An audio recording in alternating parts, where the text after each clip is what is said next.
පුරාණේ පටන් භාවිතා කරන ඉපැරණි ශාකසාර වටෝරුවකට අනුව නිෂ්පාදනය වන ගණේෂා පුරුෂ කේශවර්ධන hair oil. අලුත්ම මිරිස් කරා ටිකක් අවුවේ වේලලා වංගෙඩියේ කොටනගත්ත වගේමයි. ෆ්‍රීලන්ස් chili powder. සුරක්ෂිතම ඇසුරුමින් එන නිසා. ගෙදර හැදුව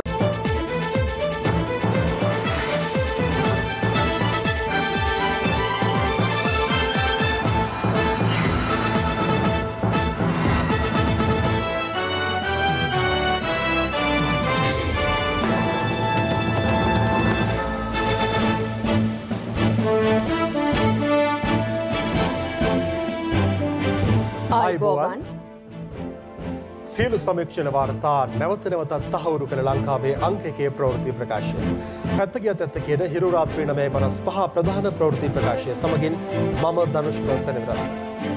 මම තිලිනී නදීෂා රණසිංහ ප්‍රථමයෙන් අවධානය ප්‍රධාන ප්‍රවෘත්ති සිරස්තල වෙත.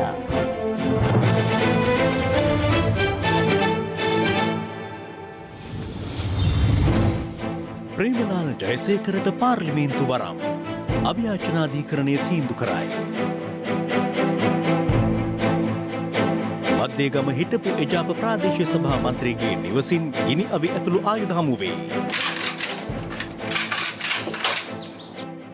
රනිල් සම්බන්ධන් හකීම් ඇතුළු පිරිසකට දේශපාලන පළිගැනීම් පිළිබඳ ජනාධිපති කොමිසමෙන් සිතාසී.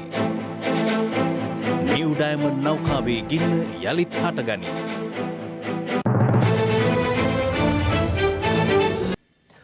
පාලනය කර තිබූ MT නිව් ඩයමන්ඩ් නෞකාවේ ගින්න යළිත් හටගෙන තිබෙනවා.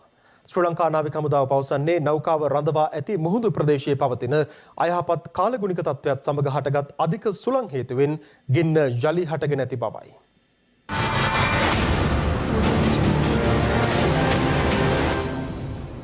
පසුගිය 3 වෙනිදා උදෑසන 7:45ට ශ්‍රී ලංකාවට නැගෙනහිර මුහුදේදී ගිනි ගැනීමට ලක් වූ MT නිව් ඩයමන්ඩ් නෞකාවේ ගින්න පැය 80කට අධික කාලයක් අඛණ්ඩව සිදු කළ මෙහෙයුම් වලින් අනතුරුව සාර්ථකව නිවා දැමීමට ශ්‍රී ලංකා නාවික හමුදාව සහ ගුවන් හමුදාව සමත් වුණා. මෙහිදී ශ්‍රී ලංකා ගුවන් හමුදාවේ අංක 7 බලගණයට අයත් බෙල් 212 වර්ගයේ හෙලිකොප්ටර් යානයක් මගින් ඩ්‍රයි කෙමිකල් පවුඩර් නැමැති රසායනික ද්‍රව්‍ය කිලෝග්‍රෑම් 1000ක් කුඩා මළු තුළ බහා ගිනිගත් නැව වෙත යොමු කළේ මෙලෙසින්.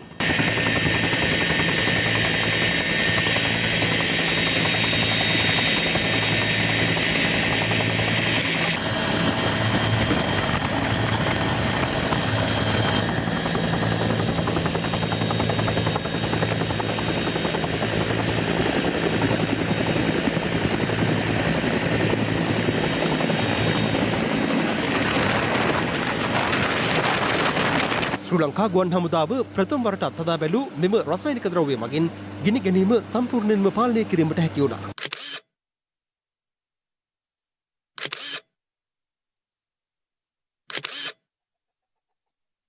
කෙසේ වෙතත් පැවති අයහපත් කාලගුණයත් සමග පාලනය කර තිබූ ගින්න නැවතත් හටගත්තා.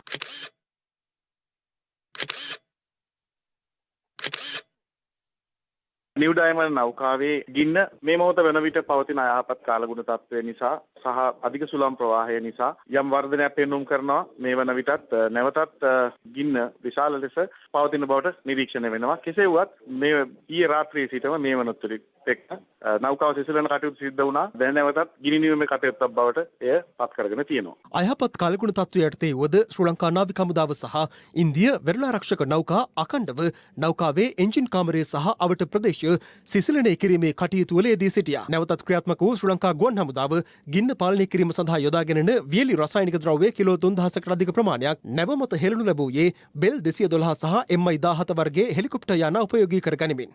කෙසේ වෙතත් පවතින අධික සුළං තත්ත්වයේ හේතුවෙන් එම කටයුතු తాවකාලිකව අත්හිටුවීමට සිදුව තිබෙනවා. ඊයේ රාත්‍රියේ අයහපත් කාලගුණය නිසා සුළඟේ වේගය වැඩිවීමෙන් ඇති වූ සුළු ගිනි ගැනීම් තත්ත්වයන් මැඩ පැවැත්වීමට ගුවනින් ඩ්‍රයි කෙමිකල් පවුඩර් නැමැති රසායනික ද්‍රව්‍ය ඉසීම අද දිනේ ශ්‍රී ලංකා ගුවන් හමුදාව කරගෙන යනු ලබනවා. පවතින අයහපත් කාලගුණය හේතුවෙන් මෙම ගින්න නැවත ඇතිවීමේ සම්භාවිතාව වැළැක්වීම සඳහා ශ්‍රී ලංකා නාවික හමුදාව සහ මෙහෙයුමේ නිරත අනෙක් යාත්‍රා මගින් තවදුරටත් සිසිලනය ලබා දෙමින් පවතිනවා. මේ අතර අදාළ මෙහෙයුම සම්බන්ධයෙන් සාකච්ඡා කිරීම සඳහා වරාය හා නාවික කටයුතු අමාත්‍යාංශයේ අද සාකච්ඡාවක් පැවැත්වුණේ විශේෂ භාර අමාත්‍ය රෝහිත අබේගුණවර්ධන මහතාගේ ප්‍රධානත්වයෙන්. මේ හෙලිකොප්ටර් යාන දෙකක් ස්ථානගත කරනවා. මෙම ගුවන් යාන දෙකමගින් ගුවනේ සිට ගිනිගන්නා නැව ඉදිරින් ක්‍රියා අසර කරමින් ගිනිගන්න ස්ථානයට උදීවීම, ජලය පතිත කිරීම, ඩ්‍රයි කෙමිකල් ඕඩර් එක පතිත කිරීම අපි ඉක්මනට කරගෙන යනවා. කරන ගමන් තත්ත්වය සම්බන්ධයෙන් අපි නාවික මුදාව කරනවා. කාර්ය මණ්ඩලයේ 23 දෙනාගේ 22කගේ ජීවිත දුවාගෙන තියෙන 22 දෙනා ඒගොල්ලෝ අපිත් එක්ක එක පුද්ගලයෙක් කරුණුලෙස පිළිසුම් තුවාල ලබනකොට ඔහු දැන් කල්මුනේ රෝහලේ විකාර ලැබුමින් පවතී. අපේ මේ වගේ අවසාන අපිට සම කරන්න පුළුවන් සිදුවීමක් තියෙන්නේ කොළඹ වරායෙන් ඔබට එදියලා කියලා කන්ටේනර් අරගෙන නෞකාවක දින්නක් ඇති වුණා. කන්ටේනර් වල තියෙන දින්න වැඩ බලන්න දවස් 10ක් ගියා. මේ කතා කරන්නේ පොරොන්දු දින මේක දවස් 4යි. මේක තව අපිට කාලයක් යනවා. මේ නැවේ බඳ හදලා තියෙන්නේ අඟල් 18ක් අල්ලලා තියෙන තහඩුව. ඒතර මේ තහඩු සේරම විශේෂයෙන්ම නෞකාවේ පිටිපස්ස කොටසේ වලගේ අපිට වත් වෙලා මේ රත්තුන තහඩු කියන තැන් වලට ඔක්සිජන් වැදුනේ ඒකයි ක්ලික් ෆයර්. ක්‍රීමේ ඇතියාවදී දැන් තියෙන මේ තුනකේ ප්‍රවාහයත් එක්ක අපි දකි අපි ගින්න නිවනවා. ඒ වගේම ගින්න තාපය ජීපෙකින් ආපහු එන්නේ.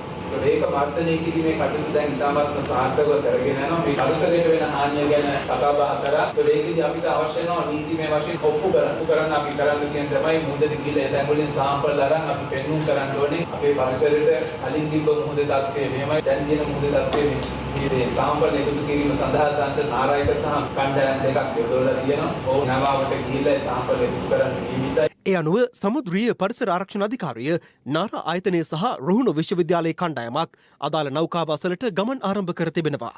එම පිරිස හෙට උදෑසන 6 වන විට අදාළ මුහුදු ප්‍රදේශයේ ජල සාම්පල් ලබා ගැනීමට නියමිත බව සමුද්‍රීය පරිසර ආරක්ෂණ අධිකාරිය සඳහන් කළා. එහි වාර්තාව නීතිපති දපුලද ලිබෙරා මහතා වෙත යොමු කිරීමට නියමිතයි. මේ අතර ගිනිගත් නෞකාවේ හානිය තක්සේරු කිරීමට සහ නැව මුදවා ගැනීම සඳහා මෙරටට පැමිණි බ්‍රිතාන්‍ය සහ නෙදර්ලන්ත විශේෂඥ කණ්ඩායමේ සමාජිකයන් 10 දෙනාගෙන් 6 දෙනෙකු කල්මුනේ නාවික හමුදා කඳවුරේ සිට නෞකාව සමීපයට රැගෙන ගියේ ශ්‍රී ලංකා නාවික හමුදාවට අයත් වේග ප්‍රහාරක යාත්‍රාවක් මගින්. එම පිරිස ගිනිගත් නිව් ඩයමන්ඩ් නෞකාව ආසන්නයේ ස්ථානගත කර ඇති ටග් යාත්‍රාවක රඳවා සිටින අතර ඔවුන් තත්ත්වය යහපත් වූ වහාම අදාළ නැව පරීක්ෂා කිරීමට නියමිතයි. ගිනිගත් නිව් ඩයමන්ඩ් නෞකාවේ ගැලුම්කාර සමාගම වන ස්මිත් සිංගප්පූර් ප්‍රයිවට් ලිමිටඩ් නැමැති සමාගමේ තවත් කණ්ඩායමක් අද පෙරවරුවේ මත්තල මහින්ද රාජපක්ෂ ගුවන් තොටුපළින් මෙරටට පැමිණියා. 11 දෙනෙකුගෙන් යුත් මෙම කණ්ඩායම ගුවන් තොටුපළ පරිශ්‍රයේදී PCR පරීක්ෂාවට ලක් කිරීමෙන් අනතුරුව කල්මුනේ නාවික හමුදා කඳවුර වෙත රැගෙන ආවා. ඉන් අනතුරුව අදාළ පිරිසද අනෙක් විශේෂඥයින් කණ්ඩායම සමග ගිනිගත් නෞකාව අවට මුහුදු ප්‍රදේශයේ නිරීක්ෂණ කටයුතු සඳහා එක් වී සිටිනවා. මේ වන විට ශ්‍රී ලංකාවේ නැගෙනහිර වෙරළේ සිට සැතපුම් 29ක් එනම් කිලෝමීටර් 53ක් පමණ දුරින් වූ ගැඹුරු මුහුදේ MT නිව් ඩයමන්ඩ් නෞකාව ස්ථානගත කර තිබෙනවා. මරණීය දණ්ඩනය නියම වී සිටින රත්නපුර දිස්ත්‍රික් පාර්ලිමේන්තු මන්ත්‍රී ප්‍රේමලාල් ජයසේකරට පාර්ලිමේන්තු රැස්වීමවලට සහභාගී වීම සඳහා අවසර ලබා දෙන ලෙස අභියාචනාධිකරණය බන්ධනාගාර කොමසාරිස් ජෙනරාල්වරයා වෙත අද නියෝග කළා. ඒ අනුව මන්ත්‍රීවරයා පාර්ලිමේන්තුවට රැගෙන යාමට අවශ්‍ය පියවර ගන්නා ලෙස අභියාචනාධිකරණය වැඩිදුරටත් දැනුම් දුන්නා. දවසේ පුවත අගෝස්තු 5 වෙනිදා පැවති පාර්ලිමේන්තු මැතිවරණයට දින කිහිපයකට පෙර ශ්‍රී ලංකා පොදුජන පෙරමුණේ රත්නපුර දිස්ත්‍රික් අපේක්ෂකයෙකු වූ ප්‍රේමලාල් ජයසේකරට රත්නපුර මහාධිකරණයේ විසින් මරණ දඬුවම නියම කළේ 2015 දී සිදු වූ මිනීමැරුම් සිද්ධියකට අදාළවයි. කෙසේ වෙතත් මැතිවරණයෙන් රත්නපුර දිස්ත්‍රික්කෙන් දෙවැනියට වැඩිම වනාප ලබා ගැනීමෙන් ප්‍රේමලාල් ජයසේකර මැතිවරණයේ ජයගත්තද ඔහුට පාර්ලිමේන්තු මන්ත්‍රීවරයෙකු ලෙස දිවුරුම් දීමට ඇති හැකියාව පිළිබඳ වාද විවාද මතුවුණා. ආණ්ඩු පක්ෂයේ නියෝජනය කරන මන්ත්‍රීවරුන් කතානායකවරයාගෙන් ඉල්ලා සිටියේ ප්‍රේමලාල් ජයසේකර අභියාචනයක් ඉදිරිපත් කර ඇති බැවින් ඔහුව පාර්ලිමේන්තුවට ගෙන එන ලෙස බන්ධනාගාර නිලධාරීන්ට නියෝග කරන ලෙසයි. ඒ අනුව ප්‍රේමලාල් ජයසේකර පාර්ලිමේන්තුවට රැගෙන ඒම සඳහා අවශ්‍ය ක්‍රියාමාර්ග ගන්නා ලෙස කතානායකවරයා පසුගියදා බන්ධනාගාර කොමසාරිස්වරයාට දැනුම් දුන්නා. වෙන දින ගරු ප්‍රේමලාල් ජයසේකර මැතිතුමා සභාගර්භයට පැමිණෙන බව කැඳවාගෙන එන ලෙස තමයි බන්ධනාගාර කොමසාරිස්වරයාට අපි දන්වල යවලා තියෙන්නේ. එවන් පසුබිමක ප්‍රේමලාල් ජයසේකර තමන්ට පාර්ලිමේන්තුවට සහභාගී වීමට අවකාශ සලසා දෙන ලෙස බන්ධනාගාර කොමසාරිස්වරයාගෙන් ඉල්ලීමක් කර ඇති අතර අනතුරුව බන්ධනාගාර කොමසාරිස්වරයා ඒ පිළිබඳ අධිකරණ අමාත්‍යාංශයෙන් කරුණු විමසා තිබුණා. අධිකරණ අමාත්‍යාංශය නීතිපති දෙපාර්තමේන්තුවට එම ඉල්ලීම යොමු කළේ ඉන් අනතුරුවයි. නීතිපති දෙපාර්තමේන්තුව අධිකරණ අමාත්‍යාංශය වෙත දැනුම් දුන්නේ ප්‍රේමලාල් ජයසේකරට මරණ දඬුවම නියම වී සිටින බැවින් ආණ්ඩුක්‍රම ව්‍යවස්ථාවේ 89 ඈ සහ 91 ආවගන්ති ප්‍රකාරව ඡන්ද දායකයෙකු වීමට සහ පාර්ලිමේන්තු මන්ත්‍රීවරයෙකු වීමට සුදුස්සෙක් නොවන බවයි.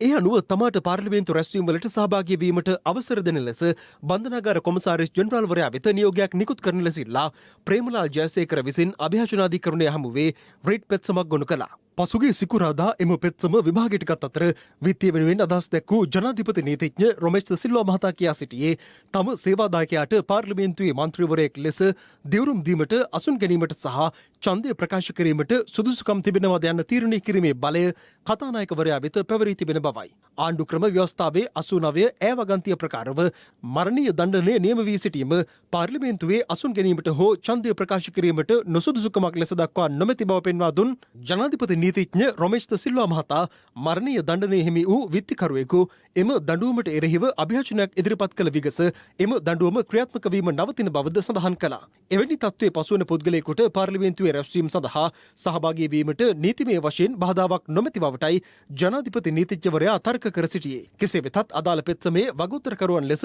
නම් කරනු ලැබ සිටින බන්ධනාගාර කොමසාරිස් ජෙනරාල් තුෂාර උපුල්දෙනිය සහ වැලිකඩ බන්ධනාගාර අධිකාරීවරයා වෙනුවෙන් පෙනී සිටි නියෝජ්‍ය සොලිසිටර් ජෙනරාල් නිරේන් පුල්ලේ මහතා අධිකරණය හමුවේ කරුණු දක්වමින් කියා සිටියේ යම් පුද්ගලයෙකු තමන්ට නියම වී තිබෙන මරණීය දණ්ඩනයට එරෙහිව අභියාචනයක් ඉදිරිපත් කළහොත් සිදුවන්නේ එම මරණීය දණ්ඩනය ක්‍රියාත්මක වීම නැවතීම පමණක් බවයි. එමෙන්ම ඔහු වරදකරු කරමින් අධිකරණය විසින් දුන් තීන්දුව අත්හිටුවීමක් සිදු නොවන බවත් ඔහු වැඩිදුරටත් සඳහන් කළා.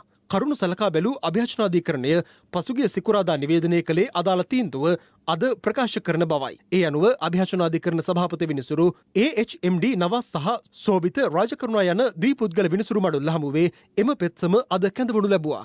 එහිදී අභියාචනාධිකරණ සභාපති විනිසුරු HMD නවස් මහතා විවෘත අධිකරණයේ සඳහන් කර සිටියේ ප්‍රේමලාල් ජයසේකර පාර්ලිමේන්තු මන්ත්‍රීවරයෙකු ලෙස තේරීපත් වීම නීති විරෝධී බවට මෙතෙක් අධිකරණ තීරණයක් ප්‍රකාශයට පත් වී නොමැති බවයි. ඒ අනුව ආණ්ඩුක්‍රම ව්‍යවස්ථාවට අනුව පෙත්සම්කරුට පාර්ලිමේන්තු මන්ත්‍රීවරයෙකුට හිමි විය යුතු සියලු හිමිකම් ඒ ආකාරයෙන්ම භුක්ති විඳීමට නීතිමය බාධාවක් නොමැති බව පෙන්වා දුන් අභියාචනාධිකරණ සභාපති විනිසුරුවරයා ඔහුට මන්ත්‍රීවරයෙකු වශයෙන් දිවුරුම් දීමට නීතිමය බාධාවක් පවතින බව පෙනී යන්නේ නැති බවද සඳහන් කර සිටියා. පෙත්සම්කාර ප්‍රේමලාල් ජයසේකර පාර්ලිමේන්තු මන්ත්‍රී ධුරයක් දැරීමට නුසුදුස්සෙකු බවට නීතිපතිවරයා විසින් දෙනු ලැබූ උපදෙසක් හේතුවෙන් ඔහු පාර්ලිමේන්තුව වෙත රැගෙන යාම ප්‍රතික්ෂේප කිරීමට බන්ධනාගාර කොමසාරිස් ජෙනරාල්වරයා තීරණය කර ඇති බව මෙම පෙත්සම් සලකා බැලීමේදී පෙනී ගිය බව සඳහන් කළ සභාපති විනිසුරු නවාස් මහතා මේ ආකාරයෙන් තුන්වැනි පාර්ශ්වයකගේ උපදෙස් මත බන්ධනාගාර බලධාරීන් ක්‍රියා කිරීම පරිපාලන නීතිය යටතේ වරදක් යයිද සඳහන් කර සිටියා. එමෙන්ම මෙම නඩුකරය ආණ්ඩුක්‍රම ව්‍යවස්ථාව සමග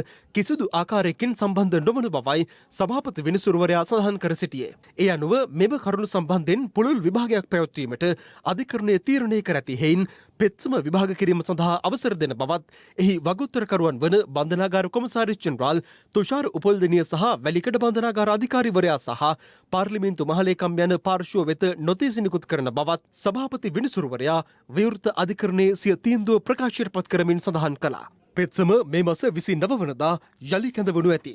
ඒ අනුව හෙට පසුරු එකට පාර්ලිමේන්තුව රැස්වීමෙන් අනතුරුව ප්‍රේමලාල් ජයසේකර මන්ත්‍රීවරයෙකු ලෙස දිවුරුම් දෙනු ඇති බවයි පාර්ලිමේන්තුවේ සංනිවේදනාංශය සඳහන් කළේ. දවසේ පුවත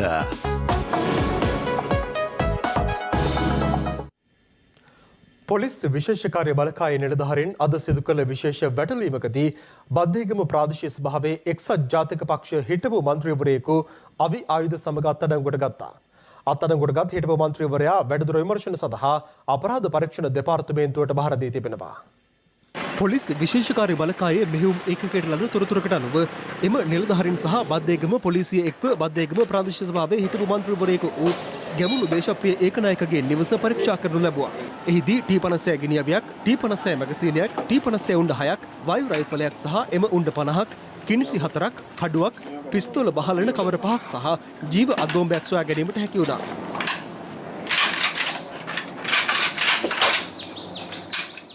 මේ අතර රජයෙන් ලබා දුන් යතුරු පැදියක් එහිදී පොලිස් මහරයට ගත්තේ එය ලියාපදිංචි කර නොමැතිවීම හේතුවෙන්. අත්අඩංගුවටපත් වූ බද්ධයගම ප්‍රාදේශීය සභාවේ හිටපු මන්ත්‍රීවරයා වැඩිදුර විමර්ශන සඳහා අපරාධ පරීක්ෂණ දෙපාර්තමේන්තුවට බහර දී තිබෙනවා. කහවත්ත පොලිසියට ලද තොරතුරකට අනුව කහවත්ත යා ඉන්න ගල් ඉන්න ප්‍රදේශයේ නිවසක් පරීක්ෂා කිරීමේදී විදෙස් රටක නිෂ්පාදිත ජීව උණ්ඩ දෙකක්, බඳන තුවක්කුවක්, ගල්කටස් වර්ගයේ ගිනි අවියක්, නීති විරෝධී මත්පැන් බෝතල් 32ක් සමග සැකකරුවෙකු අත්අඩංගුවට ගත්තා. බස්නාහිර පළාත තුළ විශේෂ අපරාධ නිවාරණ මෙහෙයුමක් ඊයේ උදෑසන 6 සිට පස්වරු 6 දක්වා සිදු කළ අතර එහිදී සැකකරුවන් 1280ක් අත්අඩංගුවට ගෙන තිබෙනවා. විවිධ අපරාධවලට සම්බන්ධ පුද්ගලයන් 73ක් සහ දූෂණ වැරදි සම්බන්ධයෙන් පුද්ගලයන් 637ක් මෙම මෙහෙයුමේදී අත්අඩංගුවට පත් වුණා. බොර්ලස්ක මුව නගර සභාව ඉදිරිපිටදී සිදු කළ වැටලීමකදී ලක්ෂ 5කට අධික වටිනාකමකින් යුත් හෙරොයින් ළඟ තබාගෙන සිටි වයස අවුරුදු 34ක කාන්තාවක් අත්අඩංගුවට ගෙන තිබෙනවා. හෙරොයින් ප්‍රවාහනයට අනුබල දීම සම්බන්ධයෙන්ද සැකපිට තවත් කාන්තාවක් සහ පුද්ගලයෙකු අත්අඩංගුවට පත් වුණා. මහා පරිමාණ වශයෙන් මද්ද්‍රව්‍ය මිලදීගෙන තොග වශයෙන් බෙදාහරින පුද්ගලයෙකු අගුලාන පොලිසිය මගින් අත්අඩංගුවට ගෙන තිබෙනවා. ඔහු සන්තකයේ තිබී හෙරොයින් ග්‍රෑම් 10කට අධික ප්‍රමාණයක් සහ රුපියල් 22500ක් සහ ජංගම දුරකථනයක්ද පොලිස් බහරයට ගත්තා. පොලිසිය සඳහන් කළේ 58 හැවිරිදි මෙම පුද්ගලයා රත්මලාන ප්‍රදේශයේ පදිංචිකරුවෙකු වන අතර අගුලාන ප්‍රදේශයේ නිවසක් කුලී පදනම මත ලබාගෙන මෙම ජාවාරම සිදු කරගෙන ගොස් ඇති බවයි. මේ අතර වලාන දූෂණ මර්දන ප්‍රහාරක එකකගේ නිලධාරීන් වත්තල ඇවරිවත්ත තෝමස් කුරේ මාවත ප්‍රදේශයේ පිහිටි වගුරු බිමක සිදු කරගෙන ගිය නීති විරෝධී මත්පැන් නිෂ්පාදනය කරන ස්ථානයක් වටලනු ලැබුවා. එහිදී මත්පැන් නිෂ්පාදනය කරමින් සිටි සැකකරුවන් දෙදෙනෙකු අත්අඩංගුවට පත් වුණා. පොළොන්නරුව රිමාන්ඩ් බන්ධනාගාරයේ සිටි රැඳවියෙකු ගෙල වැළලාගෙන සියදි විහානි කරගෙන තිබෙනවා. මෙලෙස සියදි විහානි කරගෙන ඇත්තේ පසුගිය 4 වෙනිදා පොළොන්නරුව කදුරුවෙල ප්‍රදේශයේදී හෙරොයින් ග්‍රෑම් 2ක් සමග අත්අඩංගුවටගෙන රිමාන්ඩ් බන්ධනාගාර ගත කළ සැකකරුවන් දෙදෙනාගෙන් එක් අයෙක්. ඔහු හංගල ප්‍රදේශයේ ස්ත්‍රී දූෂණ සිද්ධියකට චෝදනා එල්ලව මීට පෙර බන්ධනාගාරගතව සිට අපමත මුදා හැර සිටි අයෙක්. 2015 මහමැතිවරණයට පෙර සහරාන් හෂීම් ඉදිරිපත් කළ ප්‍රතිපත්ති මාලාවකට ශ්‍රී ලංකා මුස්ලිම් කොංග්‍රසය සහ ප්‍රධාන දේශපාලන පක්ෂ කිහිපයක් එකගත්වය පළ කර තිබූ බව පාස්කු ප්‍රහාරය පිළිබඳ විමර්ශනය කරන ජනාධිපති කොමිසමේදී අද අනාවරණ වුණා. ඒ කොමිසම හමුවේ ශ්‍රී ලංකා මුස්ලිම් කොංග්‍රසයේ හිටපු මන්ත්‍රී සිබ්ලි ෆාරුක් මහතා සාක්ෂි ලබා දුන් අවස්ථාවේදී පාස්කු ඉරුදින මරාගෙන මැරෙන ත්‍රස්ත ප්‍රහාර මාලාව එල්ල කළ ජාතික තෞහිද් ජමාත් සංවිධානයේ නායක සහරාන් හෂීම්ට නැගෙනහිර පළාත තුළ දේශපාලන අනුග්‍රහය ලබා දුන්නේ යැයි මීට පෙර ජනාධිපති කොමිසමේදී නම සඳහන් වූ ශ්‍රී ලංකා මුස්ලිම් කොංග්‍රසයේ හිටපු නැගෙනහිර පළාත් සභා මන්ත්‍රී සිබ්ලි ෆාරුක් මහතා අද ජනාධිපති කොමිසම හමුවේ සාක්ෂි ලබා දුන්නා. එහිදී ඔහු සඳහන් කළේ 2015 වසරේ පැවති මහමැතිවරණය සඳහා ඉදිරිපත් වී සිටි දේශපාලන පක්ෂ කිහිපයකට සහරාන් හෂීම් කොන්දේසි ඉදිරිපත් කර තිබූ අතර ශ්‍රී ලංකා මුස්ලිම් කොංග්‍රසය වෙනුවෙන් එම ප්‍රතිපත්ති මාලාවට තමන් එකඟ වූ බවයි. කෙසේ වෙතත් එම මැතිවරණයේදී එක්සත් ජනතා නිදහස් සන්ධානයට සහාය දැක්වූ MLAM හිස්බුල්ලා මහතා මැතිවරණ පරාජයෙන් පසු එවක ජනාධිපති මෛත්‍රීපාල සිරිසේන මහතාට සමීප වී ජාතික ලැයිස්තු මන්ත්‍රී ධූරයක් ලබා ගැනීම තුළ 2015 අගෝස්තු 21 වන දින යම් ගැටලුකාරී තත්ත්වයක් උද්ගත වූ බව සාක්ෂිකරු සඳහන් කළා. මෙහිදී ජනාධිපති කොමිසම සාක්ෂිකරු වෙත සහරාන් හෂීම්ගේ සොහොයුරු රිල්වාන් හෂීම් තුවාල ලබා රෝහලක ඇඳක් මත සිටින අයුරුත් හිටපු අමාත්‍ය රවුෆ් හකීම් සහ සාක්ෂිකාර සිබ්ලි ෆාරුක් ඔහුගේ සුවදුක් විමසන අයුරුත් දැක්වෙන වීඩියෝ පටයක් සහ ඡායාරූප පෙළක් පෙන්වා සිටියා. 2015 අගෝස්තු මාස 21 වන දින හිස්බුල්ලා මහතාට ජාතික ලැයිස්තු මන්ත්‍රී ධුරය ලැබීමෙන් පසු ඇති වූ ගැටුම්වලදී 4 දෙනෙකු තුවාල ලැබුවා. පසුව මම මේ පිළිබඳ පක්ෂ නායක රවුෆ් හකීම් මහතාට දැන්වූ අතර ඔහු පැමිණි පසු ප්‍රහාරයෙන් හානි සිදුව තිබූ කාතන්කොඩිය හෝටලයත් තුවාල ලබා සිටි අපේ පාක්ෂිකයෙකුගේ ගර්භණී බිරිඳත් බැලීමට ගියා. තුවාල ලබා සිටි MCM රිල්වාන් නැමැත්තා රෝහල් ඇඳක් තුල සිටියේදී මම සහ හකීම් හිටපු අමාත්‍යවරයාගේ නිරීක්ෂණයට ලක් වුණා. ඒ අවස්ථාව පමණක් මේ ඡායාරූපයේ තිබෙනවා. ඔබ බැලීමට ගිය ඔබේ පාක්ෂිකයෙකුගේ බිරිඳ නම් ඇයව නොබලා පළමුව තුවාල ලබා සිටි රිල්වාන්ව බැලුවේ ඇයි? ඒ සැලසුම් සහගතව සිදුවක් නොවේ. කාන්තාවාට්ටුව තිබෙන පෙදෙසට යාමට පෙර මම ඇතුළු පිරිස රිල්වාන්ව දුටු නිසා ඔහුගේ සුව දුක් විමසුවා. තුවාල ලබා සිටි රිල්වාන් සහරාන් හෂීම්ගේ සොහොයුරා බව ඔබ දැන සිටියේ නැද්ද? පාස්කු ප්‍රහාරය එල්ලබන තුරුම එලෙස සුව දුක් විමසුවේ සහරාන් හෂීම්ගේ සොහොයුරු රිල්වාන්ගේ කියලා මම දැනගෙන සිටියේ නෑ. සාක්ෂිකරු ඔබ පවසන්නේ ඇත්තක්ද? 2017 මාර්තු මාස 10 වෙනි දින සිදු වූ අලියාර් ගැටුමට සහරාන් හෂීම් සහ ඔහුගේ සොහොයුරු රිල්වාන් හෂීම් සම්බන්ධ වී සිටි නිසා ඔවුන් දෙදෙනා සහෝදරයන් බව දැනගෙන සිටියා. එසේනම් කොමිසම හමුවේ ව්‍යාජ සාක්ෂි ලබා දුන්නේ ඇයි? මම මුලින් කිව්වේ අසත්‍යයක්.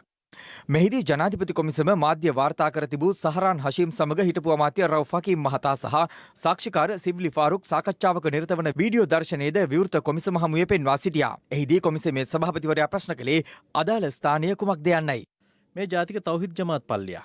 කාතන්කොඩි ප්‍රදේශය තුළ මුස්ලිම් පල්ලි 67ක් තිබියදී මෙම පල්ලියම තෝරාගත්තේ ඇයි? පල්ලි විශාල ප්‍රමාණයක් තිබුණත් එම ප්‍රදේශයේ ඇති ජාතික තෞහිද් ජමාත් පල්ලිය මේ නිසා එය තෝරාගත්තා. එහිදී සභාපති විනිසුරුවරයා එම පල්ලිය සහරාන් හෂිම්ගේ පල්ලිය බව ඔබ කලින් දැන සිටියේදැයි ප්‍රශ්න කළ විට සාක්ෂිකරු පළමුව නැත යන පිළිතුර ලබා දුන්නද පසුව නැවතත් තමන් ඒ බව දැන සිටි බව සඳහන් කළා. මේ අතර මෙම සිදුවීම් මාලාව සම්බන්ධයෙන් සාක්ෂි ලබා දීම සඳහා ශ්‍රී ලංකා මුස්ලිම් කොංග්‍රසයේ නායක පාර්ලිමේන්තු මන්ත්‍රී රවුෆ් හකීම් මහතා මේ වන විට ජනාධිපති කොමිසමට පැමිණ සිටිනවා.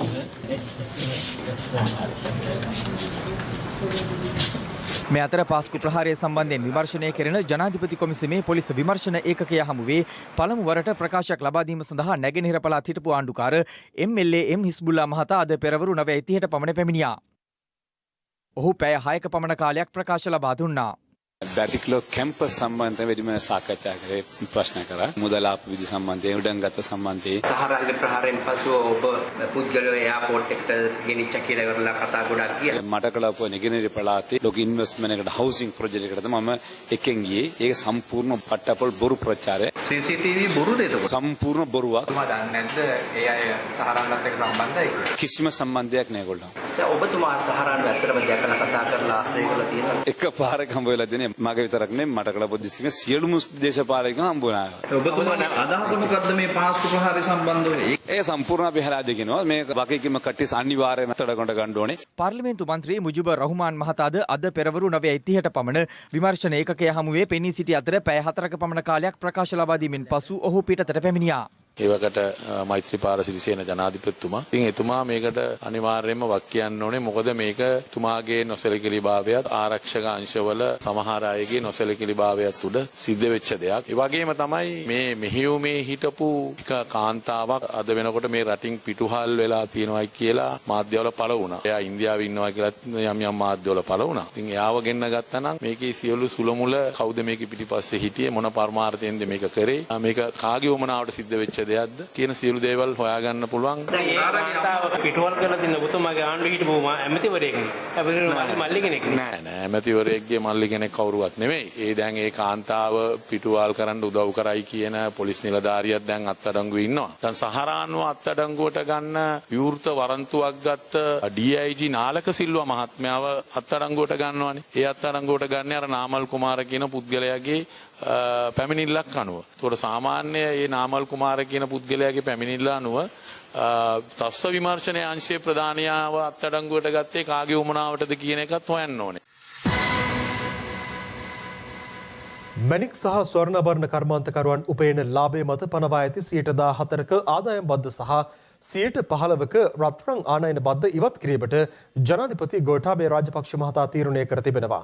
ජනාධිපතිවරයා මේ බව සඳහන් කළේ මැණික් හා ස්වර්ණාභරණ ආශ්‍රිත කර්මාන්ත පිළිබඳ රාජ්‍ය අමාත්‍යාංශයේ ඉදිරි සැලසුම් පිළිබඳ ජනාධිපති කාර්යාලයේ අද පැවති සාකච්ඡාවකදී. 1970ක වර්ෂයේ සිට මැණික් හා ස්වර්ණාභරණ කර්මාන්තයට දී තිබූ ආදායම් බදු සහනය 2017 වසරේ හඳුන්වා දුන් ආදායම් බදු ප්‍රතිපත්තීන් ඉවත් කරනු අතර මැණික් හා ස්වර්ණාභරණ අපනයනයෙන් උපයන සත්‍ය ආදායම හෙළි නොවන තත්වයක් මේ නිසා උද්ගත වුණා. ජනාධිපතිවරයා මෙහිදී පෙන්වා දුන්නේ 2018 වසරේ රත්රන් ආනයනය සඳහා පැනවූ 15%ක බද්ද හේතුවෙන් ස්වර්ණාභරණ මිල ඉහළ ගිය බවත් අදාළ බදු කඩිනමින් ඉවත් කර මැණික් හා ස්වර්ණාභරණ කර්මාන්තයේ උන්නතියට පියවර ගත යුතු බවයි.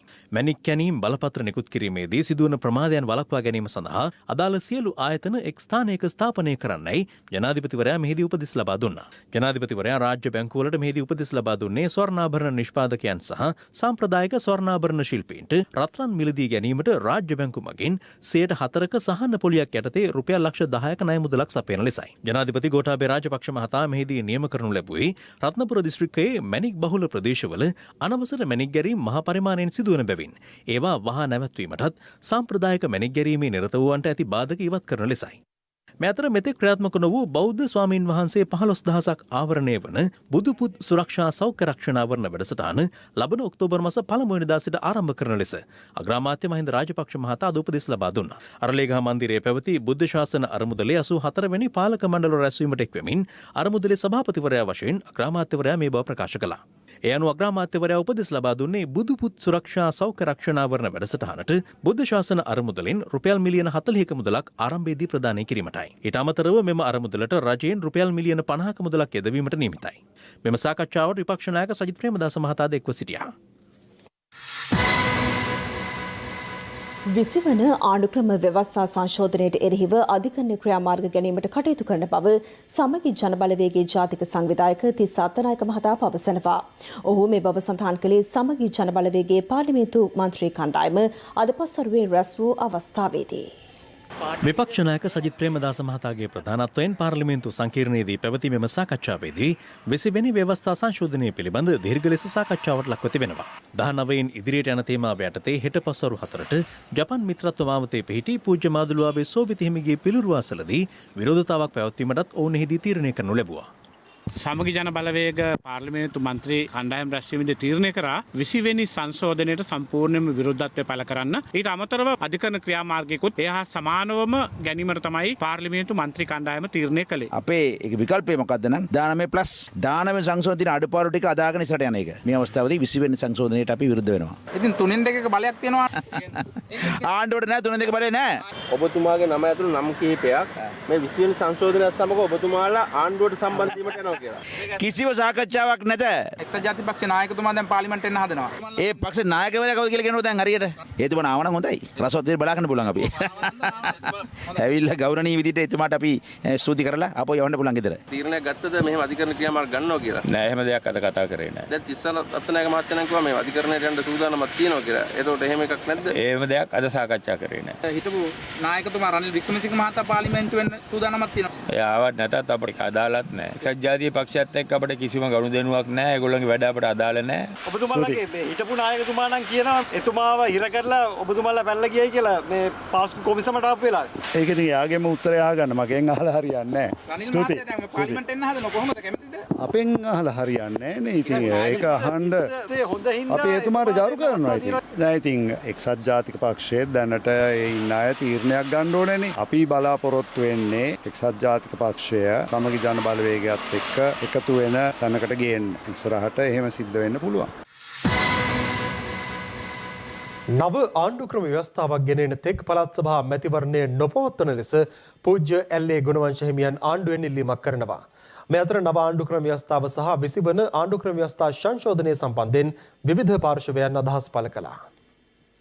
අපේ මතේ සම්පූර්ණ ව්‍යවස්ථාවක් අපිට අවශ්‍යයි. මේ ව්‍යවස්ථාව සම්මත කරන තුරු පළාත් සභා මැතිවරණය පවත්වනවට අපි එකඟතාවයක් දක්වන්නේ නැහැ. විශේෂයෙන් මේ වෙනකොට සැකයක් අප තුළ ඇති වෙලා තිබෙනවා MCC ගිවිසුම පිළිබඳව, කොළඹ වරායේ නැගෙනහිර පර්යන්තය පිළිබඳව, තවත් වගා නොකරන ලද ඉඩම් අක්කර ලක්ෂ 7ක් පිළිබඳව, ඒ වගේම නැගෙනහිර තෙල් ටැංකි පිළිබඳව අපි තොරතුරු ලබාගෙන දැඩි අවධානයකින් සිටින බවත් රජයට මතක් කර සිටිය යුතුයි. නව ව්‍යවස්ථාවට අවශ්‍ය කරුණු සම්පාදනයට මේ වෙනකොටත් විද්වත් මණ්ඩලයක් පත් කරලා ඉවරයි. ඒ වෙනකන් තමයි 20 වෙනි සංශෝධනයේ යම් කිසි වූ කමිෂන්ස් කීපයක් ඉවත් වෙනවා. නමුත් ඒ වගේ අවශ්‍යතාවය හෝ ඒ ඉවත් කිරීම සම්මත කිරීම හෝ මේ එළඹෙන කාලයේදී සියලු නායකයන්ට කතා බහ කරලා විසඳ ගන්නට පුළුවන්. මම කියන්නේ කොමිෂන් සභාවල අඩුපාඩුකම් තිබෙනවා නම් ඒ අඩුපාඩුකම් සකස් කිරීම සඳහා අත්දැකීම් සහ අපේ පළපුරුද්ද ප්‍රයෝජන අරගෙන ඒවා වෙනස් කරන්න සංශෝධන ගෙනනවා මිසක මේවා නැති කරන්න අකර්මණ්‍ය කරන්න නීති රීති ගෙනීම බරපතල වරදක්. ඒ නිසා මේ සම්බන්ධයෙන් සමගි ජන බලවේගයේ හැටියට අපි අධිකරණ ක්‍රියාවලියකට යන්න අපේක්ෂා කරනවා. සමහර අය කියනවා කොමිෂන් සභා 20 වන සංශෝධනයෙන් අහෝසි වෙලා තියෙනවා කියලා. සම්පූර්ණ මිත්‍යාවක්. පට්ටපල් බොරුවක්. කොමිෂන් සභා තියෙනවා. 20 වන සංශෝධනයේ යටතේ කොමිෂන් සභා 7ක් තියෙනවා. කොමිෂන් සභා 7ක අඛණ්ඩ පැවැත්ම සහතික කරලා තිබෙනවා 20 වන සංශෝධනය. හැබැයි මේ කොමිෂන් සභා 7 ස්ථාපිත කිරීමේ කාර්යභාරය පිළිබඳ වෙනසක් ඇති වෙලා තිබෙනවා. අපේ රටේ සියලු ප්‍රධාන ආයතනවල ප්‍රධානින් පත් කිරීමේ බලය සහ ඉවත් කිරීමේ බලය, පාර්ලිමේන්තුව වසරකට පසුව විසිරුව හැරීමේ බලය, ඕනෑතරම් අමාත්‍යවරුන් ප්‍රමාණයක් පත් කිරීමේ බලය ජනාධිපතිවරයා අතට ගැනීම. ඒ වගේම ජනාධිපතිවරයා මෙවැනි විශාල බල අධිකාරියක් අත්පත් කරගෙන ඔහු කිසිදු අධිකරණයකදී පරීක්ෂාවට විමර්ශනයට භාජනය කිරීමට ඉඩ ලබා නොදී එය ඉතාමත් භයානක පන්නේ සංශෝධනය කියන එක තමයි අපේ අදහස. මේ පාර්ලිමේන්තුවේදී අපේ පැත්තෙන් ඊට විරුද්ධත්ව ප්‍රකාශ කරන්න අප සූදානම්. රනිල් වික්‍රමසිංහම කියනවා මේකම අහුලක් කියලා. මේ 19 වෙනි ආණ්ඩුක්‍රම ව්‍යවස්ථාව. ඉතින් එතකොට හදන්න මුල්ලුණු ඔවුත් මේ පිළිබඳව සතුටපත් වෙන්නේ නැත්තම් මේක වෙනස් කිරීමේ ප්‍රශ්නයක් නෑ. අද ඒක වෙනස් කිරීම ගැන විවිධ චෝදනා එල්ල කරනවා. මම එයාට කියන්න කැමතියි 19 අයින් කරනවා කියන එක ඡන්ද පොරොන්දුවක් ජනාධිපතිතුමා. ඒක තමයි ඉෂ්ට කරන්නේ. 18 වෙනි ආණ්ඩුක්‍රම ව්‍යවස්ථාවේදී බොහෝ අය අතින් වැරද්දක් සිද්ධ වුණා. ඒ වැරද්ද අපි හැමෝම 9 වෙනි සංශෝධනය හරහා නිවැරදි කරගත්තා. දැන් නැවත වතාවක් මේ 20 වෙනි සංශෝධනය හරහා රාජාණ්ඩු ක්‍රමයකට නැවත වතාවක් මේ රට හරවනවා. අවුරුදු 40කට එහා පාර්ලිමේන්තුවේ අකණ්ඩව හිටපු අග්‍රාමාත්‍යවරයෙක් බවට පත් වෙච්ච ඔහුගේ පාර්ලිමේන්තු මන්ත්‍රී ධූරයත් අහෝසි කරා නම් 19 වෙනි සංශෝධනයට රටේ ජනතාව කොහොම කැමැත්ත අකමැත්ත ප්‍රකාශ කරාද කියන එක බොහොම පැහැදිලිව අපිට පේනවා. දැන් මේ 20 වෙනි සංශෝධනයේ මොකද්ද කරන්න හදන්නේ? දාපු ස්වාධීන කොමිෂන් සභාවල බලතල නැවත ජනාධිපතිවරයා අතර ගන්න. ඒතකොට පාර්ලිමේන්තුවේ ඉන්න මැති ඇමතිවරු ඒ කට්ටිය පඹයෝ ගන්නටපත් වෙනවා. කොතනද ප්‍රජාතන්ත්‍රවාදයේ තියෙන්නේ? නමුත් අපි අහන්න කැමති විපක්ෂයෙන් 19 වෙනි සංශෝධනය යටතේ මෙරටේ ඉදිරියට ගිය ක්ෂේත්‍රයක් පිළිබඳව පුළුවන් නම් ඔවුන්ට දැනුවත් කරන්න කියලා. රංජන් රාමනායක ඇමතුමාගේ හඬපට එළියට එම තුල අපි දැක්කා මෙරටේ විනිසුරුවන්ට ඒ ස්වාධීන කමිෂන් සභාව නියෝජනය කරපු අල්ලස් කොමිසමේ අධ්‍යක්ෂක ජෙනරාල්වරිය ඇතුළු කණ්ඩායම් වලට මොන ආකාරයේ බලපෑම් සිද්ධ වුණේ කියලා. ඒ වගේම ශානි අබේසේකර වැනි අපරාධ පරීක්ෂණ දෙපාර්තමේන්තුවේ ඔවුන්ට අවනත නිලධාරීන් හරහා ඔවුන්ට අවනත නොවෙච්ච පිරිස් දඩයම් කිරීම සඳහා මොන වගේ ක්‍රියාවලියක්ද යොදාගත්තේ කියලා.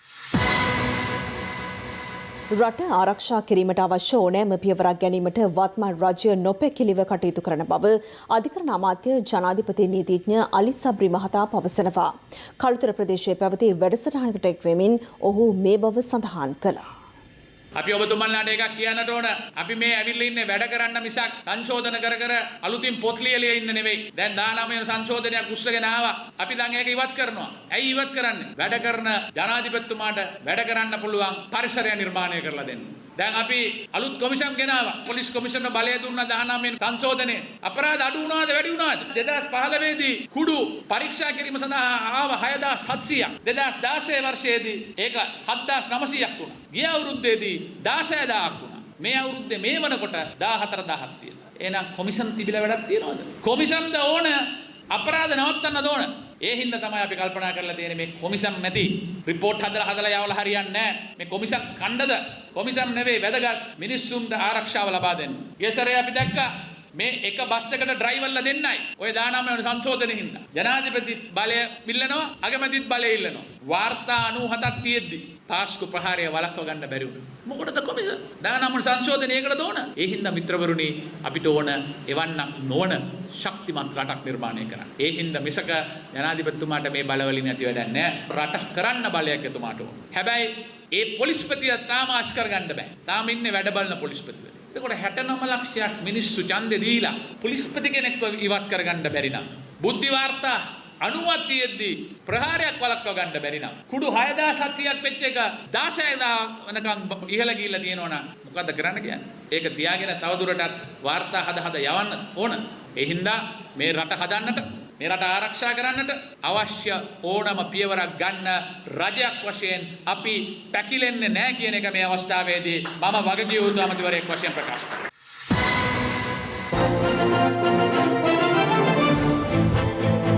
කාල ගුණයට පිළි වූ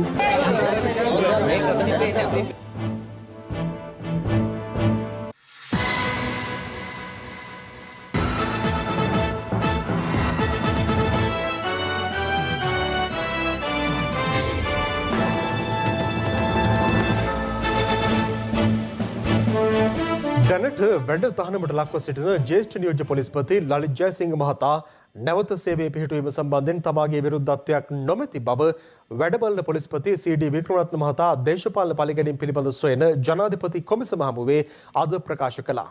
ඔහු වැඩිදුරටත් සඳහන් කළේ ඒ සම්බන්ධයෙන් වූ නිර්දේශ ඉදිරි දිනකදී පොලිස් කොමිෂන් සභාව වෙත ඉදිරිපත් කරන බවයි. දේශපාලන පරිගැනීම් පිළිබඳ විමර්ශනය කරන ජනාධිපති කොමිසම නිකුත් කළ සිතාසියකට අනුව වැඩබලන පොලිස්පති සී.ඩී. වික්‍රමරත්න මහතා අද පෙරවරු 10ට පමණ ජනාධිපති කොමිසම හමුවේ පෙනී සිටියා. වැඩබලන පොලිස්පතිවරයාට සිතාසිය නිකුත් කෙරුණේ දැනට වැඩ තහනමට ලක්ව සිටින ජ්‍යෙෂ්ඨ නියෝජ්‍ය පොලිස්පති ලලිත් ජයසිංහ මහතා කර තිබූ පැමිණිල්ලට අදාළවයි. ලලිත් ජයසිංහ මහතා වෙනුවෙන් පෙනී සිටි නීතිඥවරයා ප්‍රශ්න කළේ දැනට පොලිස් දෙපාර්තමේන්තුවේ ජ්‍යෙෂ්ඨත්වයෙන් ඉහළම ස්ථානයේ සිටින්නේ කවුරුන්ද යන්නයි. ප්‍රථමයෙන් මමත් දෙවනු ලලිත් ජයසිංහ මහතාත් ජ්‍යෙෂ්ඨත්වයෙන් ඉදිරියෙන් සිටිනවා. මම 11 වතාවක් වැඩබලන පොලිස්පති ධුරයේ කටයුතු කර තිබෙනවා. දැනුම සහිත ජ්‍යෙෂ්ඨ නිලධාරියෙක් වන ලලිත් ජයසිංහ මහතාගේ සේවය පොලිස් දෙපාර්තමේන්තුවට අවශ්‍යයි. ඒ වගේම ඔහු සේවයේ සිටියා නම් පොලිස්පති ධුරයට පවා පත්වීමට හැකියාව තිබුණා.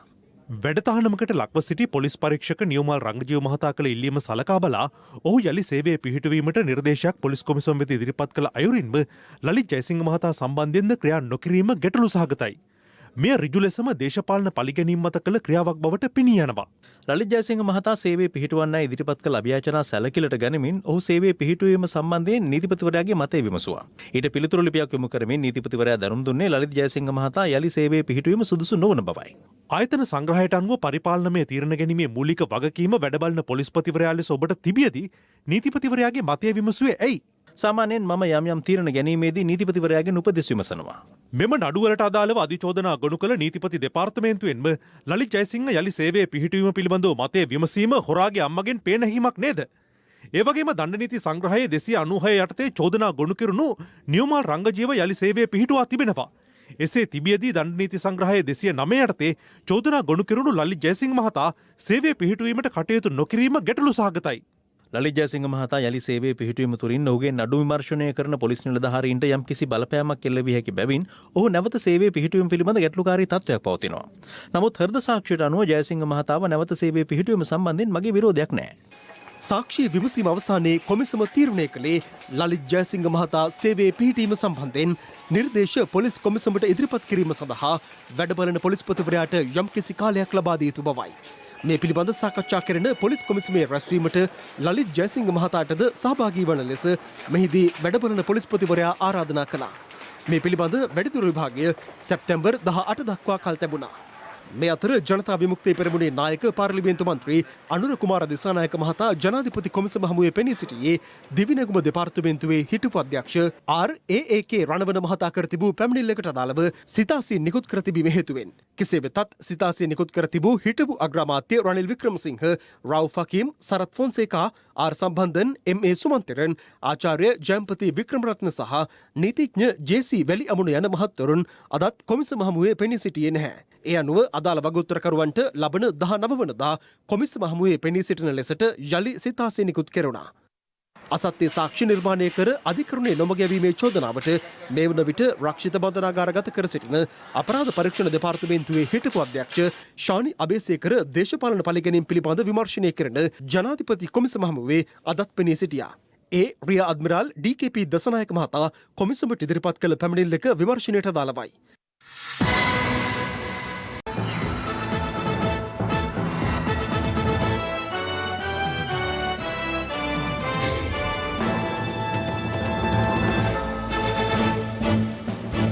දේශීය පොත්පත් සමගින් දැන් රටවටා හිරු. රටවටා හිරු. පාරිභෝගික අයිතීන් සුරැකීමේ ජාතික ව්‍යාපාරයේ අද කැඳවා තිබූ ප්‍රවෘත්ති සාකච්ඡාවකදී ජාතික පුවත්පතක පළ වූ ලිපියක් සම්බන්ධයෙන් අදහස් පළ වුණා. ඒ සම්බන්ධව මාධ්‍යවේදියෙකු ප්‍රශ්න කිරීමත් සමග උණුසුම් තත්ත්වයක් ඇති වුණා. මේ අපේ පළවෙනි මාධ්‍ය හමුව නෙවෙයි. ඔයාලා එන බවත් අපි දන්නවා. හරිද?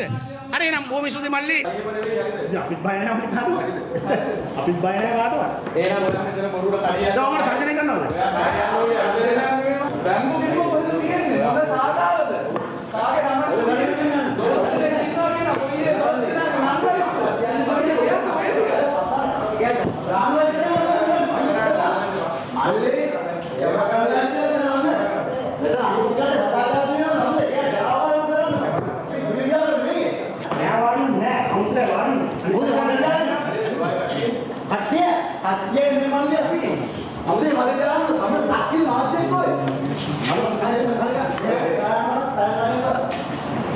ආචාර ධර්මයක් තියෙන මොකද වුණත් නේ මමත් බලන් හිටියා ඒක හරි වැරදි නේ අදින එක නෑ ගාගමු ප්‍රශ්න නෑ එන්න නවගමුව කොතලාවල පාසල් මාවතේ කුලී නිවසක් මතට ඊයේ රාත්‍රී 10:30ට පමණ යාබද ඉඩමක තාපයක් කඩා වැටීමෙන් 29 හැවිරිදි තරුණියක් ජීවිතක්ෂයට පත් වුණා. සිද්ධියෙන් මියගිය තරුණියගේ මව සහ සහෝදරයන් දෙදෙනාද තුවාල ලැබූ අතර බරපතල තත්ත්වයේ පසුවන මව කොළඹ ජාතික රෝහලේ දැඩි සත්කාර ඒකකයේ ප්‍රතිකාර ලබනවා. ඩුබායි සිට පැමිණ නුවරඑළිය පෞද්ගලික හෝටලයක නිරෝධායනය වෙමින් සිටි ජායල කොටුගොඩ ප්‍රදේශයේ පදිංචි 56 හැවිරිදි එක් දරුපියෙක් ඊයේ පස්වරුවේ මියගොස් ඇති අතර පාදයේ ඇති වූ තුවාලයකට විෂ බීජයක් යාමෙන් මෙම මරණය සිදු ඇතැයි වාර්තා වනවා. කෙසේ වෙතත් ඔහුගේ දේහය පිළිබඳ අවසන් කටයුතු නිරෝධායන රෙගුලාසි අනුව සිදු කිරීමට කටයුතු කර තිබුණා. අම්බලන්ගොඩ මීටියාගොඩ තෙල්වත් ආදී ප්‍රදේශවලින් පාපැදි 12ක් සොරකම් කළ වයස අවුරුදු 25ක සැකකරුවෙකු මීටියාගොඩ පොලිසිය අත්අඩංගුවට ගෙන ඇති අතර සැකකරු පාපැදියක් සොරා ගන්නා ආකාරය CCTV කැමරාවක මෙලෙස සටහන්ව තිබුණා. රටවටා හිරු. හිරු රාත්‍රී 9:55 ප්‍රධාන ප්‍රවෘත්ති ප්‍රකාශයමින් නිමවට පත්වනවා. පැත්ත නොගත් ඇත්ත දැනගැනීමේ අයිතිය තවදුරටත් තහවුරු කර ගැනීමට ඔබගේ ජංගම දුරකථන ජාලය අනුව තිරදිසුන පරිදි හිරු ප්‍රවෘත්ති SMS සේවාව සක්‍රිය කරගන්න. අපේ ලෙස හමුවන්නේ හෙට 11:55 මධ්‍යහන ප්‍රධාන පුවත් ප්‍රකාශය සමග. සුබ රාත්‍රියක්.